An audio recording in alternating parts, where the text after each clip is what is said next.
You can imagine if the economy of this country was in the hands of Peter Obi.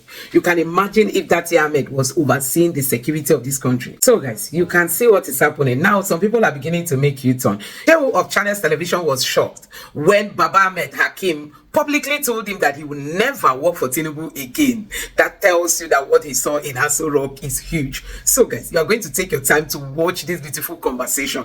Honestly, he is now regretting. These are people that rejected Peter Obi. I mean, he is the northern spokesman, and he came out that they were not going to support the Labour Party. And today, he's publicly saying he will never work for Tinubu again. Now he is understanding that the APC is something else. So guys, take your time and watch this conversation to hear for yourself what Babahakeem has got to tell Nigerians on, why he has vowed never to work for Tinubu again all his life. Just take your time, watch this video, and let me know your honest reaction in the comment section below. Now take a look. I found it as some contradictions though when you took the appointment.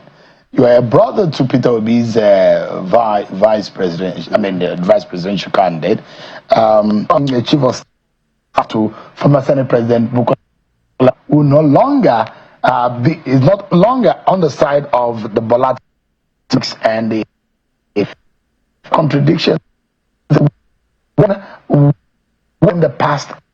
That appointment, who convinced you to take it? Well, let's start. There was no that is elder brother and working for this administration that I understood the problem. Tested for the vice of the country. I joined Tinubu months after the elections. Gave me his, told me of natural, but he wasn't alone. A lot also told me naturally. He said, "Don't go," but he wasn't alone. A lot of other people also told me, "Don't take it." But it was. I saw it as national duty, the same way he saw his vice presidential aspirations as social. Who offered you the role? To be honest, the vice president. But the vice president had to had to get the consent of the president before I became an advisor.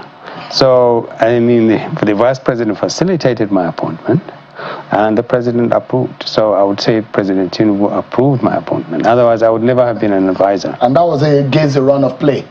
A family really? On one hand, and what you have represented politically in the past. Hasn't that actually caused some kind of distrust between you and some of your friends and family members since you took that role? No, not at all. Not at all. Look, working for a government, especially Tinubu's government that had inherited a really messed up country by Buhari, was the most patriotic thing anybody could do. You couldn't just turn your back on an administration that says, "Come and help fix the country after the damage that you so graphically criticized." I was one of the most vocal critics of President Buhari. So if a government takes over from President Buhari and says, "Come and help fix the country," you couldn't possibly say no. I prefer to be a critic for life. I was never a critic for life.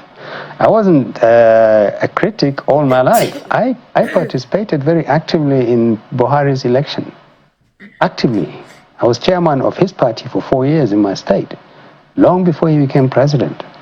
So I wasn't a critic. I became an outspoken critic, one, because my organization had seen the situation in which the country was. A few months into the presidency of President Buhari, we could see that he was just interested in becoming president. He wasn't interested in governing, certainly not governing well.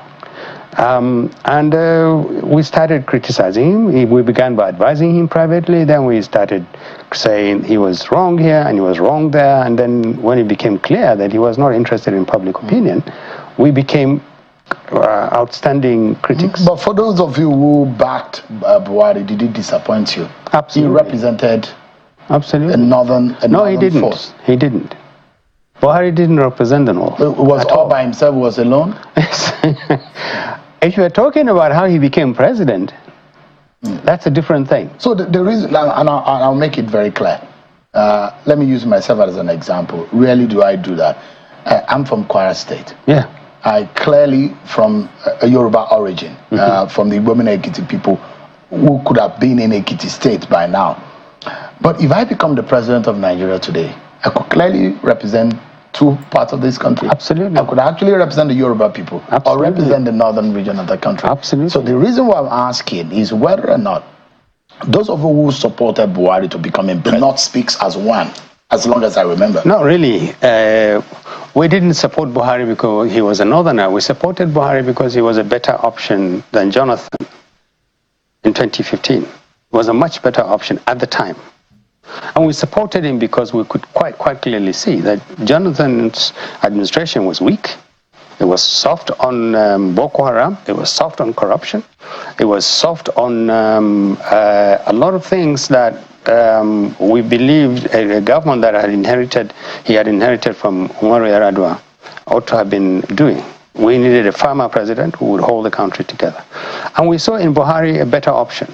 And we supported him, not because he was a northerner, but because he was infinitely, at the time, we thought, oh, this guy was tough, corruption, he has a reputation for being intolerant of,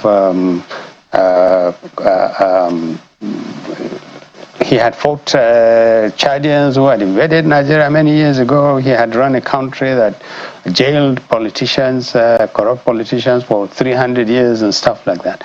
And we supported him. And it could have been anybody. We just were looking for a better option than Jonathan. But he ended up being the opposite. Yes, and you see, is that a position? Is a question? Yes, absolutely. I don't think we've had a government that is worse than Buhari's government. You think Buhari's government was worse in history? Well, we haven't had a government, and not by the records that I've seen. And believe I'm 70 years old, and I've followed Nigerian politics from way back in the early 70s. I haven't seen 8 years under a leadership that just didn't govern, didn't care about the priorities, didn't set priorities, didn't chase, didn't care about how the poor lived, how secure the country was, how the young people needed to find futures. I didn't see one. And the rest comes back to the point where I joined. I couldn't see myself sitting on the fence when another government that had the mandate of Nigerians to fix Buhari's damage says, please come in and help. It would have been irresponsible to say no. But do you regret in this moment that you work with the Tinubu? No, I don't. Would you do it again if you had opportunity? Under the way the Tinubu government is going, no. But regretting going in, I don't.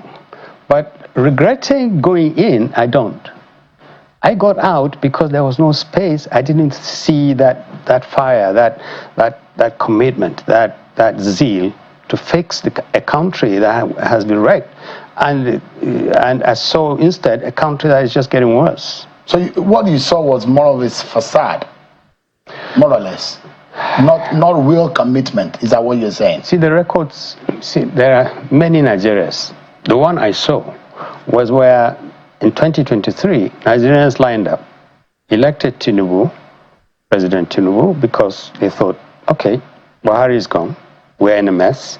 Let's elect a president that would fix Nigeria. President Tinubu comes in. They won, bang. He says, put their belts on. We're going into some turbulence. And remove subsidy. And you would think a president at that stage was quite prepared to undertake such a monumental policy. It turned out he didn't. He had a handful of advisors that then had to fix a problem. They started looking for solutions because from day one he pushed the country to the deep end, and we've never really recovered in a way. We keep seeing promises, and the difference between what President Tinubu's people say the country is, and the difference between that and what the country is today, is miles apart. And you have to, as I've said somewhere else, you have to wonder whether we are living in the same Nigeria. So I think that the issue is, should one have committed to working for a government that had at least the mandate of the people to fix things, and particularly in the northern part of the country. It's unbelievable the levels of insecurity and poverty. It's unbelievable. Is it worse than the Tinubu government met it? It's worse than Buhari left it. I mean, Buhari government, sorry. It's worse. Really?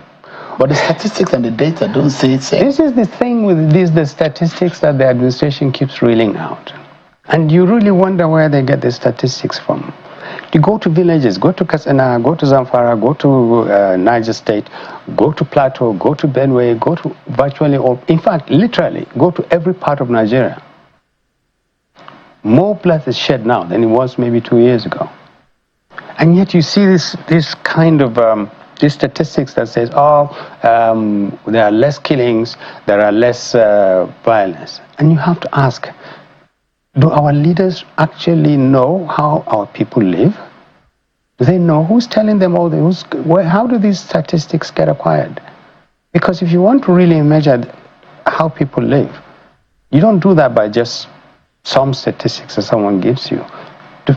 Do the president's people really tell him the state of the country? Does he know? Does he know the level of poverty? Does he know how many families, entire families live without feeding? But the Tinubu personality that we know, this was a man who was governor of Lagos State and he was on the street himself. Is it different from the Tinubu that is in the presidency right now? Well, I'll tell you the truth. I don't know much about the. I remember I was on one or two occasions, and he showed me how good a politician was on both occasions. He literally did what I asked him to do because it was in the interest of Lagos State government. And I was working for the federal government. I almost got in trouble. I saw a president that was stubborn, almost visionary, but he ran Lagos for 8 years. Whether he ran it well or not, I don't know. But he ran Lagos well. He resisted Obasanjo's overbearing and strong determination to get rid of him. Beyond that, then I saw him as a calculating politician. He gave his platform to Atiku. He gave his platform to Nuhu Ribadu. He participated actively in then he agreed with Buhari, created a platform which allowed Buhari to become president, because for 2003, 2007, 2011, Buhari was running, he didn't get anywhere. So without Tinubu, Buhari may have not made it in 2015. To be honest with you, I think that substantially that coalition, CPC, APC, AC, was decisive in terms of giving the President Buhari victory. And as I said, I was part of the campaign. I had a frontline seat. So I know what I'm talking about. And Tinubu's contribution to Buhari's emergence was genuinely a deciding factor. So in many ways, you have to give him credit for being a calculating president. I don't know what had happened since 2015, but I don't see the fire. I don't see that calculation. I don't see that. I didn't see much of him, to be fair to him. Mm-hmm. I didn't see much of him, but certainly not the way the administration. You were called in to advise this government on what Tinubu was very good at. There are those who think that he was a master strategist, politically speaking, and that is what you were called in to advise. And would you say that you were allowed to do your job? No, I didn't do any job. I was supposed to be advisor on political matters. I didn't do any advising. Or to the president? To the president, in the office of the vice president. Okay. You have to understand, at least in constitutional terms, it's the same thing. Basically, it's supposed to be both the vice president and I were both supposed to advise the president. But there isn't actually, in the real sense of it, there isn't a political advisor to the president. There are two. Oh, are there? Yes, there's one called Darazo. So there are two special advisors. On politics? On politics. On political matters. I cover politics. I know two of them, though. Well, I haven't met the first one either. I haven't met him. With about 6 months or so that you spent in that place. I spent a year and 6 months. I haven't. Did you request to meet the president? No, it was offered, but to be honest, I suspect when I said to the person, if I do sit down, I might say to him things that he may not be very happy about. I think they developed a cold feet, because if I did, I would have told him exactly what I said in that open letter to the president. Mr. President, please don't run again. Why? I mean, what gives you there are those who will say, what gives you the authority? It's not authority. I'm making a request, Seun. I'm not giving him instructions. I remember I would have said, Mr. President, please don't run again.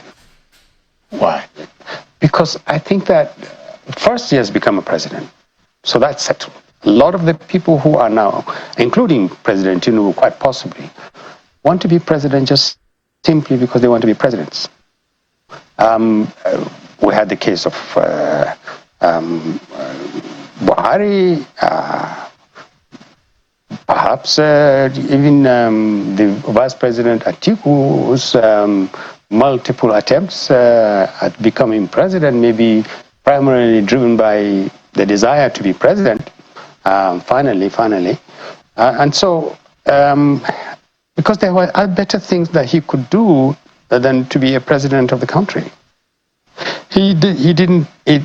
If he spends the next 2 years of his life doing the things that he ought to have done that he hasn't done yet, or improving on what he has done, and then, like I said in my letter, look for a younger person, more energetic, healthier, more focused, more committed to the future of this country. Find, even from your party, find someone that a group of people, among them, younger people, the kind of people who really feel the pain about what Nigeria is today, the kind of people whose children are just growing up, and they can look at them and say, what will happen to my child or my grandchild in the next 20 years?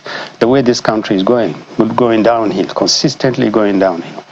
There were a lot of educated, very patriotic Nigerians who desperately want to be part of the future of this country. Trust them with power. You've done your bit. And so you don't need to run for another one. Spend the next 2 years fixing Nigeria. Fix the economy as much as possible. Fix insecurity. So you think that he doesn't have the capacity for the next 4 years after the initial 4 years? Well, it's not so much that he doesn't have the capacity. I don't know what would happen in future. I haven't seen evidence that the last 2 years have prepared him to continue to govern for 6 years. But even more importantly, he doesn't need to be president to actually do something good for this country. If he draws the line at 2027 and prepares his party and the country to vote in new set of people, everywhere APC governor stands down, use your power and influence, get them to bring out younger people, a lot of people with energy, commitment, passion to fix what is broken, which is this country. History will record you as the greatest leader. Would you like him to have taken that choice of that person, the person you're describing from the Southwest also? He let him come from anywhere, believe me. At this stage, it's not important anymore where our next leader... North, absolutely. He could come from anywhere. At this stage, anybody who's talking to you about North and South doesn't know what they're talking about. So you're not impressed by what you have seen so far, and you don't think that with what is on the ground, Tinubu should just not run in 2027. And by that, do you imagine that maybe you were wrong in your assumption that maybe Tinubu was a better candidate than those who were on the ballot in 2023? I never really participated much in choosing who should vote. But from the benefit of hindsight, do you think he was better than the lot that were on the ballot? Again, to be honest with you, I participated with northern groups in assessing these candidates. You remember there was a time when northern groups got together, about 5 or 6 people turned up and we asked them questions. Beyond the moment parties chose who they wanted, As far as I was concerned, my job was done. In fact, everybody's job was done. You had to leave the whole thing to the voter. Voters decided it was Tinubu. As far as I was concerned, that is a decision made democratically. If anybody disputed it, they could go to court. I had no problems with him becoming elected, being legitimately elected as president.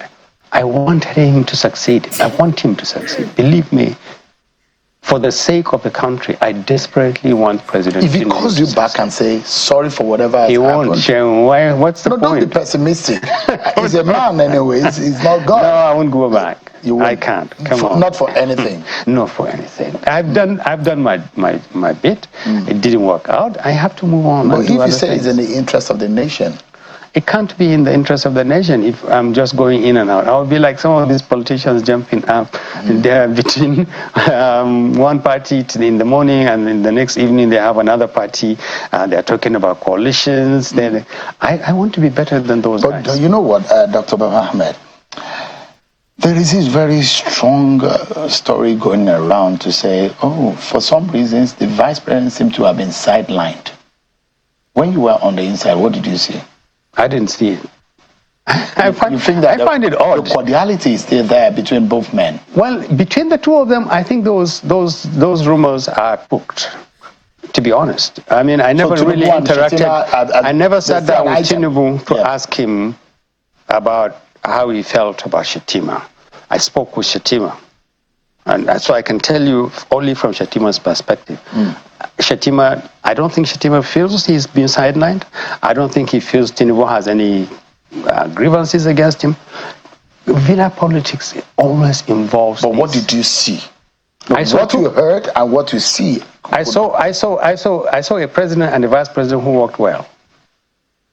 The synergy was there. Yes. Was it better than the Obasanjo-Atiku synergy in the first 4 years? You picked the wrong example. The first 4 years of Obasanjo, Atiku was immensely powerful, had a lot of trust. A lot of people thought it was exceptional. Yeah, well, they had gave a lot of power to the. But you have to remember, Obasanjo literally didn't know anything about being a democratic president.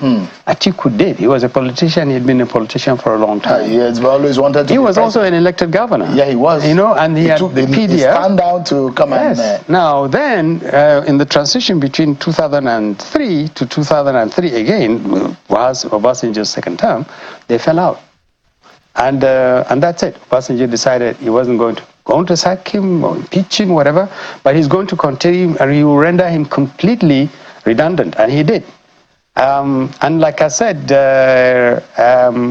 people have said to me since that letter was published, why are you singling out Tinubu?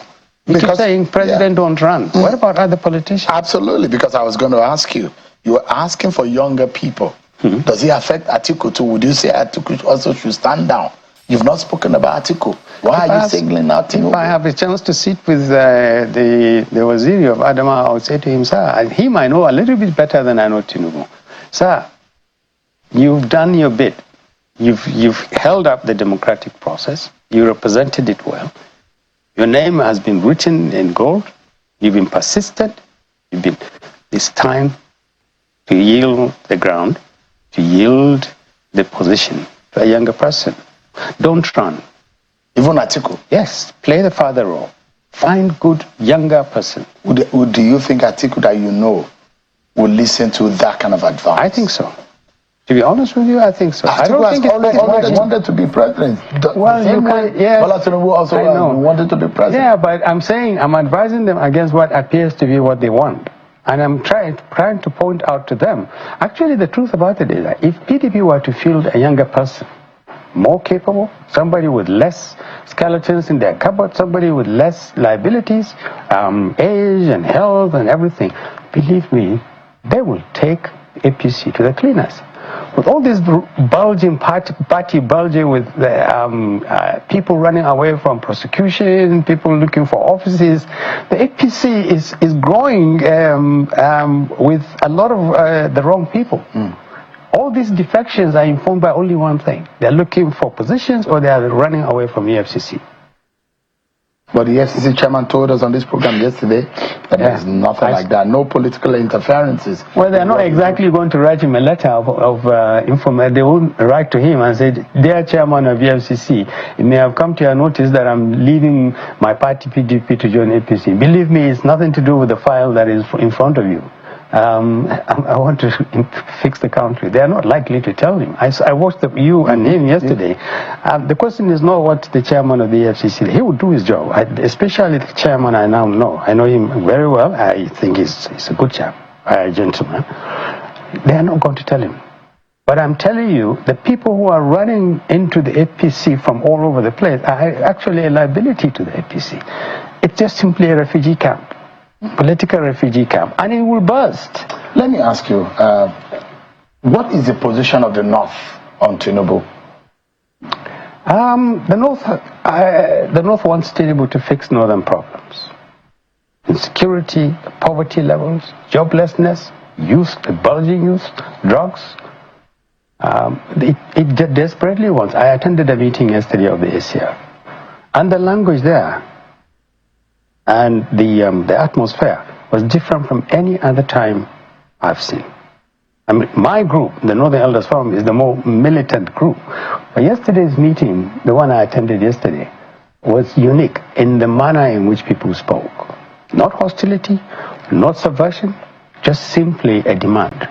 The North demands attention. As of right, as a part of this country, we demand more attention. A political attention? Yes, attention to its problems. Insecurity is rising. Poverty levels are rising. We are beginning to feel marginalized. We look like a region of voters. We are only useful every 4 years. When politicians come around and say, "Okay, Northerners, line up, we'll give you a little bit of rice and macaroni and a little bit of money." Literally, we are reduced to voters. And we are remembered only when the elections are around. Now, with 2 years to go, the North is saying to President Tinubu, "Look at us. We matter. This country is breaking up, is breaking down. Every inch of Nigeria is suffering. But the North is suffering a lot more than others. Look at the North." That's what we are saying. And the North is, the North, I think you're likely to be, many people will be surprised. You will not see this language about, it has to be a Northerner this time. You won't get that kind of rhetoric. It has to be a better person this time. That will be the language. We want to see someone who has either worked for the North or will work for the North. And the Southeast, and the South-South, and the Southwest. So you don't see, at that meeting yesterday of the Northern Elders, Arewa Consultative Forum, where they are elders, isn't it? Yes. Most of them are over the age of 60 and the rest. Yes. And they are a force that speak in unison for the northern region of the country. So they feel the northern region is marginalized, but the feeling and the fact might be different. The feeling that the North is marginalized could not be true. Could it be true under this government? That the North has been marginalized? Well, to be honest with you, if you go around this country and you ask everybody, and we speak in the conventional, which sector is favored by this government, everybody will tell you that the Southwest is favored by this administration far and above what it's entitled to. Now, if you go to the Southwest, it's quite possible some people will tell you, we didn't ask for it. They didn't vote for him. I mean, the Southwest gave President Tinubu only 23% of the votes he needed to become president. The Southwest, where I come from, gave him 33% of the votes that he needed. So the Northwest gave him a lot more votes than his zone. So, but all these sense of entitlements are secondary now. The bottom line is that all of Nigeria is demanding higher levels of competence, higher levels of commitment, sensitivity to the needs of the people. What about the Southeast, Seun? For the last 10 to 15 years, nobody has really cared politically about the Southeast. And the whole region is sinking into indifference and insecurity. And virtually it has become a region where anything goes. But I mean, this concentration that we're hearing of Goodluck Jonathan, who are those behind it? I don't know. And to be honest with you, I don't think it is serious. I'll be honest with you. Really? I'm in touch with a lot of the mainstream of public opinion, and I don't think there's anybody really losing sleep over Jonathan coming in or not. But the Northerners who are supporting Peter Obi, are they now reconsidering now ahead of 2027? Is it very strong? What I can tell you is that substantially a huge part of the North that voted for Peter Obi did so on ethno-religious basis.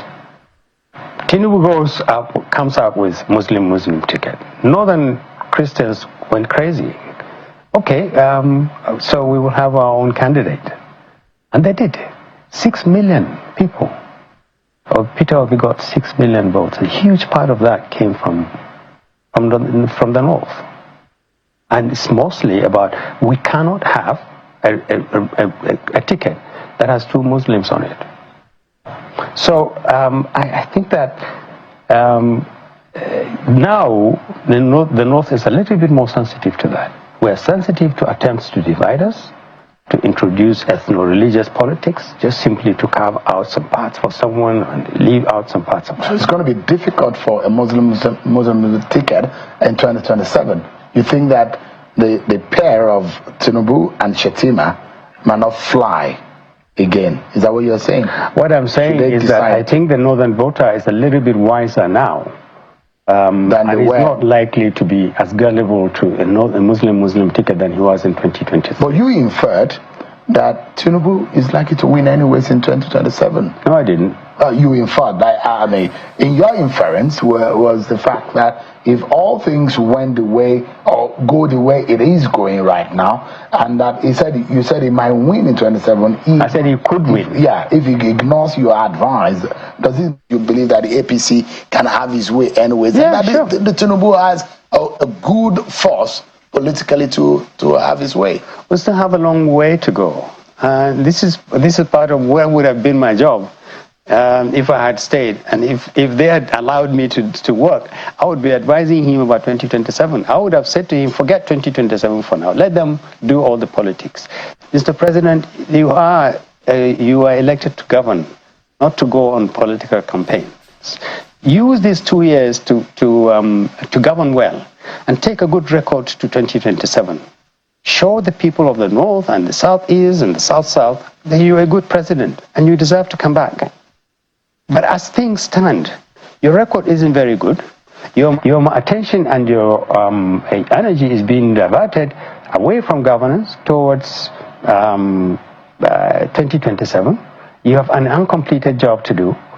You're doing the wrong thing. You're allowing PDP to fool you into thinking that you're going to have an election next year in a few months' time. You're falling into a trap. That would have been my advice to him.